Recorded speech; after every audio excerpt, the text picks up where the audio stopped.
સાંભળે? હા બોલો ને. ચા બની ગઈ? બને છે હજી. એક વાત કે મને, ભારતમાં ચાનું મહત્વ કેટલું? ચાનું મહત્વ ને, જો ભારતમાં અડધા લોકોને ચા ના મળે ને તો અડધા લોકોને છે ને માથાનો દુખાવો થઈ જાય. બરાબર છે? અને હવે તમારે ચાનું મહત્વ સાંભળો છે ને તો વિસ્તારથી સાંભળો.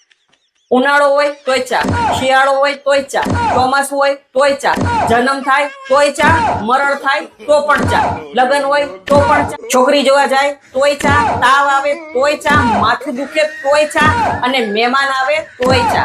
અહીંયા ચાનો નશો એટલો બધો હોય છે કે માણસને દિવસભરનો થાક છે ને એક ચાથી ઉતરી જાય છે.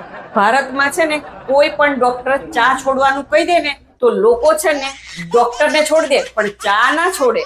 સમજ્યા? હજી સાંભળવું છે ચા વિશે તમારે? આને ભારતમાં ચાનું મહત્વ પૂછ્યું હતું અને ચાનો આખો નિબંધ સંભળાઈ દીધો.